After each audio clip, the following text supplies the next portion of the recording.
nos últimos amistosos, que não foram bons, mesmo com vitória contra o Uruguai, Estados Unidos, não foram.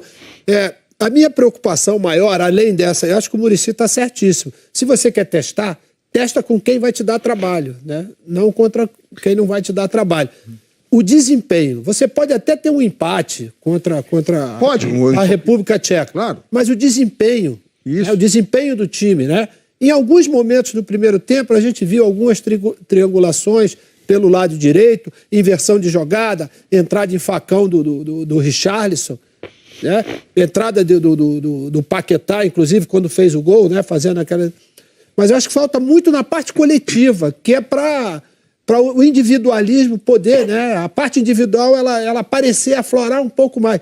Porque são bons jogadores, mas não são os foras de série, como se tinha antigamente, que o cara dizia, pô, vou jogar contra o Brasil, pelo amor de Deus, né? Hoje existe, talvez, mais respeito e muito menos medo, como acontecia antigamente. Agora, Caio, para te colocar nessa roda também, assim, algumas coisas me chamam a atenção. A gente olha para o Tite, ao Tite, todo o nosso respeito, tudo que ele sabe disso, né? Sabe disso. Ele não está vendo, porque ele está dormindo essa hora, mas certamente ele toma conhecimento. Mas a gente olha para o Tite e a impressão que eu tenho é que o Tite está com um enorme ponto de interrogação em cima da cabeça. Outro ponto que eu gostaria que você falasse. Às vezes, a sensação que a gente tem é que alguns, ou grande parte dos jogadores ali, parecia que o sentimento era de treino. Isso foi o que mais me incomodou. E a outra... Pois é, gostaria que você falasse. E o outro ponto, se a gente está fazendo o último jogo antes da Copa América, o que mais deu certo?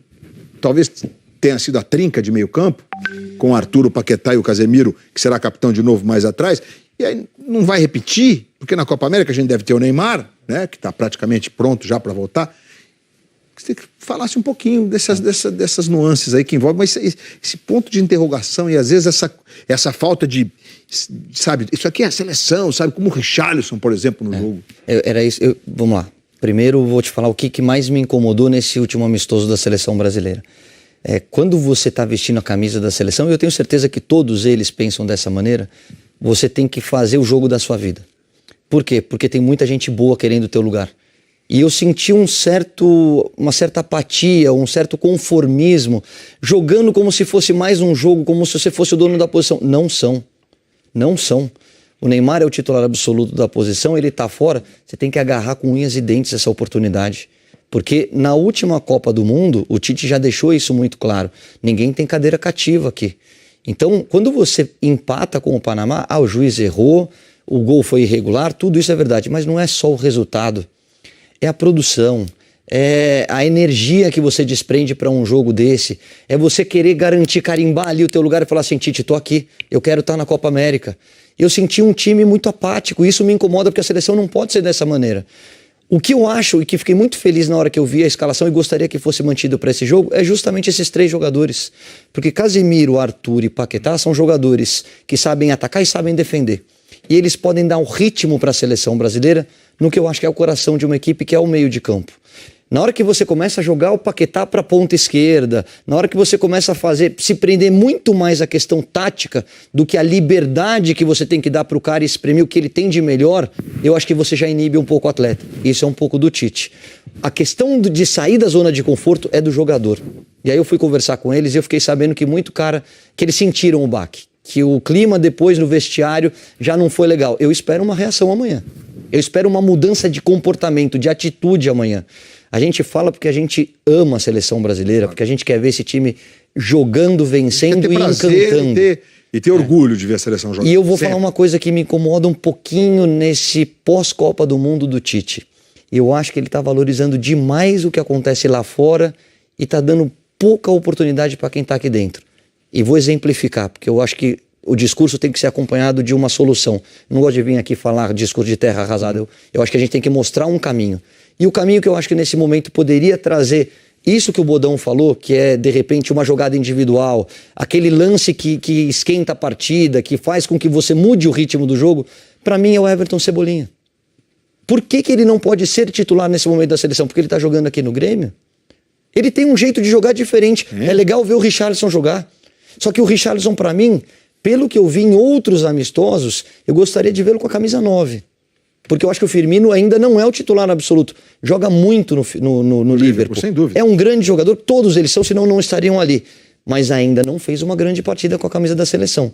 Então, de repente, você ter o Richarlison buscando uma opção da camisa 9 e ter o Everton, eu te garanto, pode dar ou não dar certo, que é do jogo. Ele pode estar num dia ruim. Mas vai ser um time... do Neymar, muita gente fala. O Neymar tem jogado por dentro no PSG. E vai ser um time mais irreverente, mais irresponsável. Ele vai pegar a bola, ele vai tentar driblar 2, 3, pode perder uma, mas numa que ele acerte, ele decide o jogo. O Baldão falou. Exatamente. Eu gostaria de ver... Eu gostaria de ter, mesmo que ele tenha começado um pouquinho abaixo a temporada, o Dudu na vaga do Vinícius Júnior. Para mim, e respeitando o Lomba, que é o dono da posição, que é da posição, melhor dizendo, para mim o melhor camisa 1 que a gente tem tá aqui no Brasil. Para mim o titular da seleção tem que ser o Cássio. Porque é o goleiro do jogo grande, é o goleiro que pega a bola decisiva. O Tite sabe melhor que a gente disso aí. Então, isso aí a gente tá... não é em tom de crítica, é muito mais para abrir a discussão. Mas, Caio, vocês aqui, vocês têm muita responsabilidade com a seleção e vocês têm conhecimento, vocês fazem crítica com muito conhecimento. E aqui o tempo corre, então, gostaria até de falar mais de seleção aqui, mas eu só gostaria de fazer uma outra reflexão e fica aí para você em casa pensar, porque o Tite, quem sou eu para falar alguma coisa, mas... Tem hora que o Tite agora, nessas últimas declarações, o Tite saiu de uma conversa que seja entendida por todos, para usar umas expressões que só ele entende, dá a impressão que ele subiu um pouco, assim, tá olhando muito do alto, não tá legal. E não é só, tá um pouco perdido também, hein? Bom, tá um pouco, tá bem seguro, tá bem seguro. E o Muricy fez uma expressão ali que eu concordo, ele nem falou, mas eu entendi. O esquema do Tite, o esquema, às vezes inibe a individualidade. Com certeza. Às vezes inibe. Você não concorda? Às vezes o técnico exagera muito na tática, ele atrapalha. Eu fui técnico, eu sei. Se você exagera muito, porque o jogador fica muito dependente de você. Claro. Ele é uma muleta. Eu não gosto que o jogador, quando acaba o primeiro tempo, fala assim, vamos pro vestiário ver o que o professor vai falar. Pô, só o professor vai falar, cara? Ele tem que ter, personalidade. Tem que ser igual o que ele falou, o Cebolinha. O cara chegou lá, deu no meio das pernas, deu uma caneta. Nós precisamos um pouco disso aí, nós perdemos isso aí. A gente só fala em tática. A gente só fala em tática. Tática é tática aqui, tática. Só que ele não tá jogando nada, cara. Outra coisa, Maurício, por exemplo, no primeiro tempo, onde a gente teve alguns lampejos de bom jogo, a gente viu um revezamento nesse meio campo, com o Felipe na esquerda, com o Paquetá pelo meio, com o Arthur chegando bem na área. E depois ele fixou, né? Primeiro o Felipe Coutinho, depois que está numa fase ruim, bem abaixo daquilo que a gente está acostumado e espera que ele possa voltar a jogar, né? E fixou o Paquetá do lado esquerdo. Então, passou a ser um time previsível. E quando tinha aquelas modificações, né, aquelas movimentações no meio, até mesmo para você confundir a defesa adversária, a coisa deu uma funcionada, né? Mas... fixando. Talvez seja isso. Por quê? Porque do lado direito ele estava para ajudar o Telles. Poderia voltar para ajudar o Telles. De consequência, você vai mais na parte tática do que o Paquetá, que ficou mais amarrado daquele lado ali sem poder se movimentar. Para fechar o bloco, fala, Rodrigo, para a gente fechar a seleção, por favor. O Marcelo Barreto escreveu uma coluna muito bacana no Globo, com um título poético, O Brilho dos Teus Olhos, elogiando a faísca que ele vê nos olhos do Richarlison e do Paquetá. E aí eu mandei uma mensagem pra ele, falei, o Coutinho é a antítese disso no momento, né? Ele falou assim, eu nem precisei dar nome aos bois pra você perceber. O Coutinho parece triste, macambuzo, né? Triste, apagado, cabisbaixo. O Barreto é brilhante, evidentemente. E foi com uma nuvenzinha preta na cabeça, né? E aí, talvez a gente esperasse dele, na ausência do Neymar, um certo protagonismo que no momento ele não tá conseguindo entregar. Isso preocupa um pouco, né? Claro, sem dúvida. Essa falta de brilho. Vamos fazer a estátua do Renato? Vamos, antes da gente ir pro último break, pagar o último intervalo. Rodrigo Rodrigues, se prepare que você vai ser o analista da estátua. Eu? Vai tirar do ar esse programa, hein, cara? Escolhemos bem? Você vai tirar do ar o programa. Ele tem informações privilegiadas. Hoje é você, Rodrigo. Eu? Não. Sim. Você tá louco. Roda a estátua. Enfim, saiu a estátua de Renato Portaluppi. Homenagem justíssima, né? Olha que legal. Exigida por ele, né? Olha, o cara que exigiu uma filha estátua. Com a Carol Portaluppi. Ele exigiu.